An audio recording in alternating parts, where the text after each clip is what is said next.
Olá, tudo bem com você? Estamos de volta aqui com o programa Doses Apocalípticas, analisando aspectos interessantes, porém, en passant, como dizem nossos amigos franceses, né? Com vídeos curtos, e a proposta é justamente essa, né? Para despertar o interesse das pessoas em se aprofundar depois, ler os capítulos, quem sabe adquirir bons livros e acessar o site. Olha que fácil, apocalipse.com. Felipe Lemos está comigo de volta aqui, jornalista, interessado em profecias, um grande estudioso da Bíblia, missionário também, ministro de estudos bíblicos já faz anos aí, e ele mantém o site ali, né, Felipe? Fala um pouquinho mais para a gente aí sobre o site apocalipse.com. É verdade, Michel, tudo bom? Como é que estão os nossos amigos? Espero que bem nessa jornada aí de estudos. Para ajudá-lo nessa jornada, para ajudá-lo nessa jornada, a gente recomenda o site apocalipse.com. É um site fácil de você lembrar e com um conteúdo vasto. Temos lives, temos vídeos que foram gravados especialmente com estudos bíblicos, né? Nós temos também outros materiais, artigos escritos sobre Daniel e sobre o livro do Apocalipse. Então, vale muito a pena. Você pode encontrar um material bem interessante para estudar profecias bíblicas. Vai lá e confere, apocalipse.com. É isso aí, aproveite aí. E como eu disse, a nossa proposta aqui é despertar interesse, né? Então, as doses aqui de vídeos pequenos, nós não conseguimos explorar aqui todos os detalhes, né? Estamos agora em pleno estudo aqui dos capítulos 8 e 9 do Apocalipse. Já vimos o capítulo 8, aliás, já vimos do 1 ao 8 até aqui, né? Se você perdeu algum desses vídeos, não se preocupe, estão todos lá no apocalipse.com, inclusive, né? E na playlist Doses Apocalípticas em meu canal no YouTube. Você pode assistir todos os vídeos já gravados aqui pelo Felipe e por mim. Nessa nova série aqui que nós começamos já faz algum tempinho, né? Nós estamos aqui estudando as trombetas, as famosas 7 trombetas.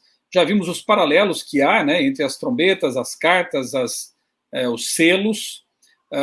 Esses paralelos são úteis para a gente perceber realmente que as profecias têm uma lógica, né, historicista, começam lá no tempo do profeta e avançam pela história, chegando até a volta de Cristo. As trombetas aqui não são diferentes. Há um interlúdio, como vimos nos selos. Antes de João tratar do 7º selo, ele interrompe a narrativa entre o 6º e o 7º, e ali ele adiciona mais informações interessantes. E aqui também acontece a mesma coisa, como veremos daqui a pouquinho, né?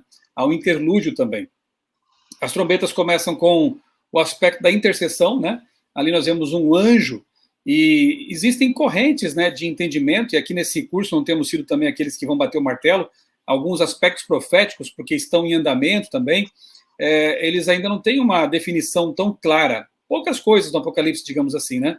E há teólogos que estudam a fundo isso e têm um posicionamento, e aqui nós procuramos abrir também o leque para que as pessoas possam também ter um contato, né, com não vou dizer várias, mas com algumas dessas posições, como, por exemplo, quem é esse anjo com incensário? Há quem pense que seja um anjo, e não estaria equivocado de todo, porque, na verdade, anjos também aparecem na Bíblia desempenhando funções intercessórias, sacerdotais, né? Alguns também creem que seja Jesus Cristo, na sua função realmente sacerdotal, no santuário celestial. Uma coisa é certa, a visão se refere, sim, ao ministério intercessório de Jesus no santuário celestial. Isso é muito claro, né? E hoje nós vamos ver, então, um pouquinho mais aqui a respeito, então, da 5ª e da 6ª trombetas. Já estamos, então, começando aqui a analisar o capítulo 9 do Apocalipse. E eu começo perguntando ao Felipe o seguinte: Felipe, quais são as referências bíblicas que explicam alguns símbolos da 5ª e da 6ª trombetas?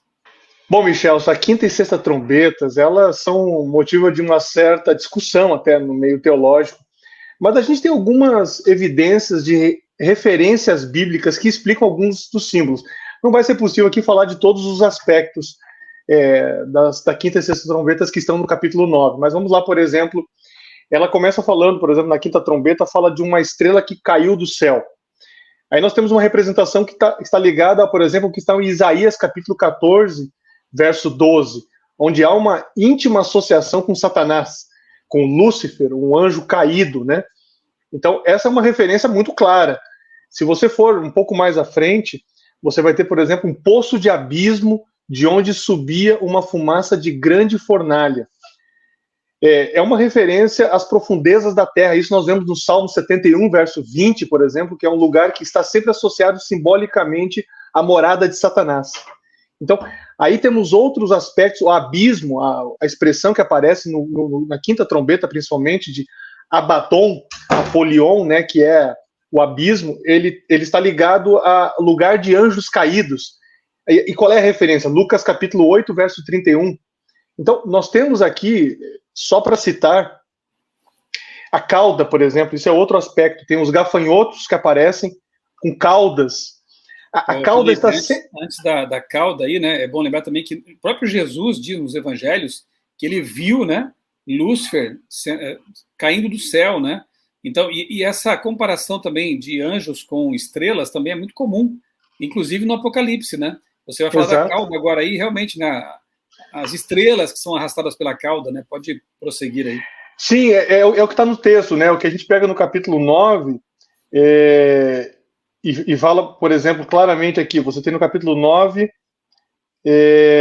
verso 7, por exemplo, aliás, verso 10, capítulo 9, verso 10, tinham ainda, está falando dos gafanhotos, tinham ainda cauda como escorpiões e ferrão. Na cauda tinha um poder para causar dano aos homens por 5 meses. É interessante que essa cauda está sempre associada, conforme a gente vê em Apocalipse 12, verso 4, por exemplo, ao engano de Satanás. Ou seja, a estratégia para enganar os seres humanos na rebelião contra Deus. E especialmente aos falsos profetas. Também isso nós vemos em Isaías 9, 14 e 15. Por que eu estou apontando essas questões, Michelson? Para mostrar que, para nós podermos ter uma ideia do grande significado dessa quinta trombeta, por exemplo, nós precisamos olhar os símbolos à luz do que já apareceu em outros livros da Bíblia, mais antigos do que o livro do Apocalipse, e que servem de referência, e que foram muito provavelmente a referência que João teve em sua mente ao escrever, ao descrever aquilo que estava vendo. Então, eu começo por aí, dando alguns insights sobre isso, mas haveria outras questões, mas essas são as principais.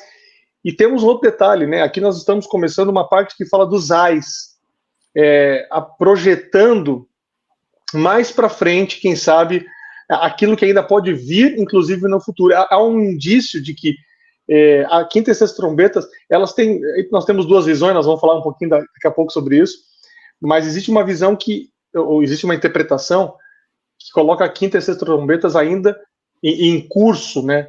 E outra que já vê um passado histórico fechado, vamos dizer assim, que já ocorreu. Ok.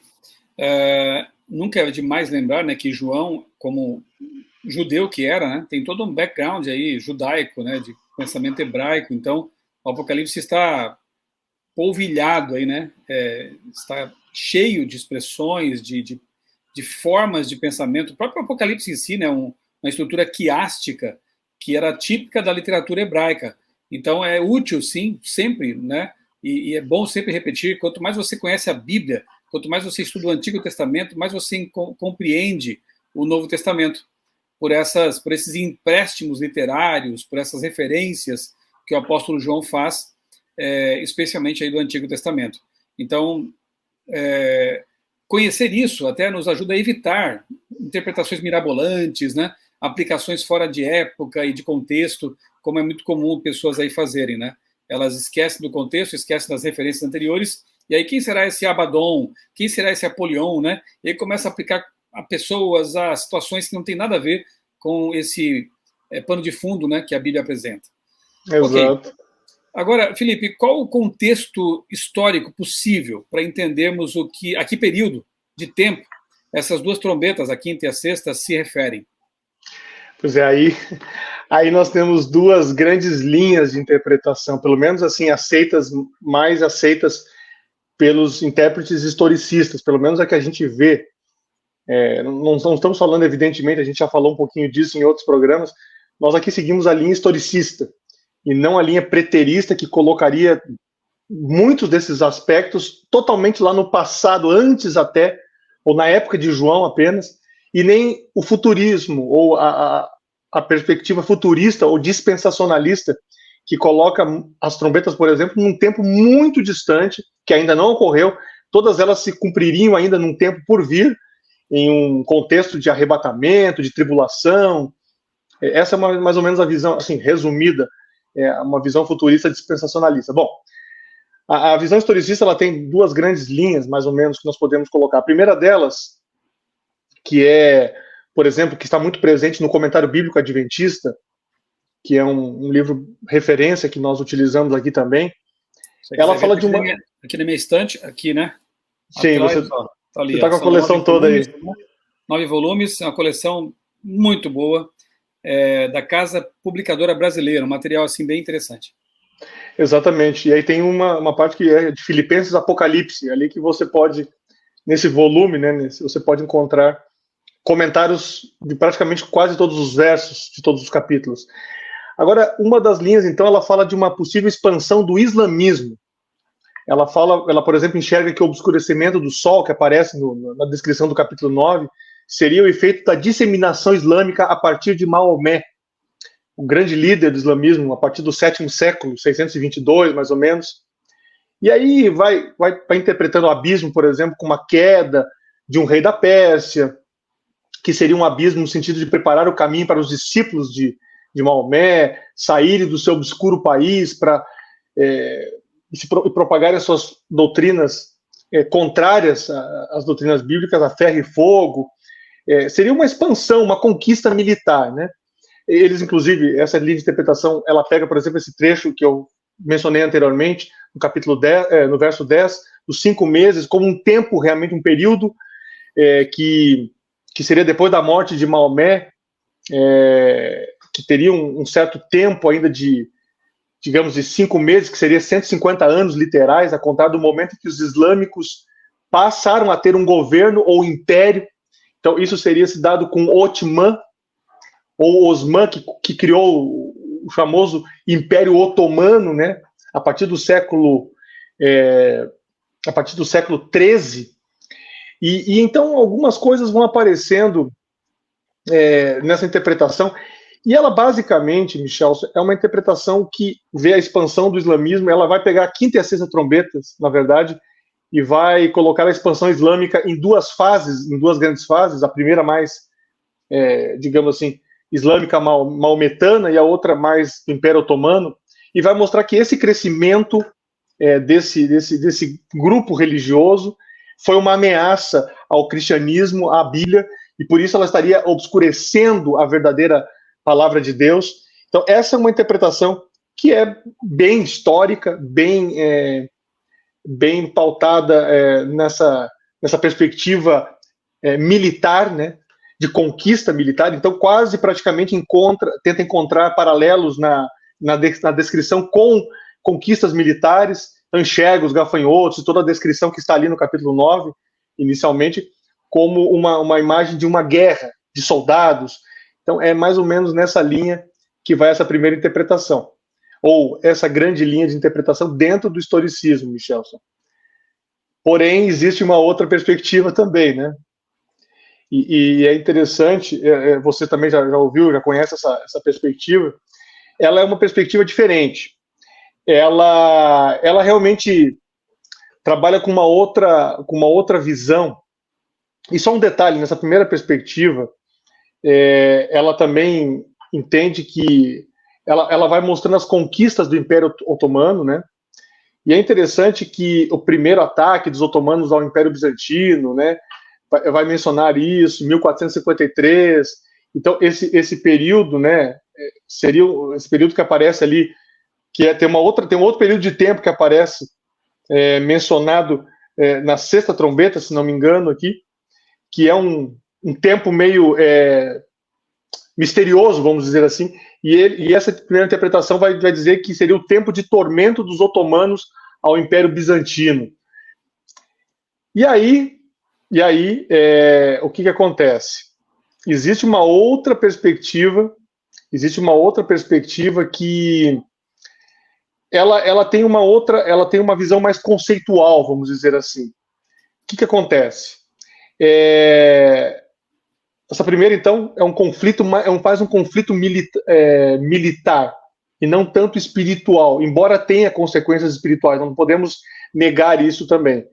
Agora, a outra interpretação, ela, para a gente poder entender, ela é defendida por alguns teólogos também da linha historicista. Ela vai dizer o seguinte, que ela vai seguir a cronologia. Depois do obscurecimento da palavra de Deus na Idade Medieval, né, na Idade Média, viria então um período caracterizado, ou veio um período caracterizado pelo racionalismo, pelo ceticismo, pelo humanismo, e aí outras derivações, e isso significou um declínio espiritual muito grande também, uma vez que a religião, inclusive a bíblica, foi deixada de lado. Então, essa linha, ela vai dizer que esse obscurecimento que aparece no capítulo 9, no começo, esse poço do abismo, está tudo relacionado a uma tentativa de obscurecer a palavra de Deus por meio do racionalismo e do humanismo, onde coloca o ser humano no centro e não mais a palavra de Deus. Aí tem o ambiente da Revolução Francesa e tudo que decorreu a partir dali. Então, essa linha de interpretação vai analisar a quinta e a sexta trombetas desta maneira. E aí, se nós formos à história, é bem interessante, né? Que há um historiador, que é inclusive um historiador marxista, chamado Eric Hobsbawm, ele declarou num dos seus livros sobre as revoluções, que naturalmente o que não tinha precedentes era a secularização das massas, falando desse período. A indiferença religiosa dos senhores, combinada com o inescrupuloso cumprimento dos deveres rituais, era há muito tempo familiar entre os homens emancipados. Os homens polidos e instruídos poderiam tecnicamente acreditar no Ser Supremo, embora esse ser não tivesse qualquer função, exceto a de existir, e certamente sem interferência nas atividades humanas, nem exigir outra forma de veneração do que o reconhecimento benevolente. Veja que ele sintetiza o espírito do humanismo versus a religião bíblica. Né? O Christopher Dawson, que você já citou em alguns dos seus vídeos também, ele vai nessa mesma linha, né?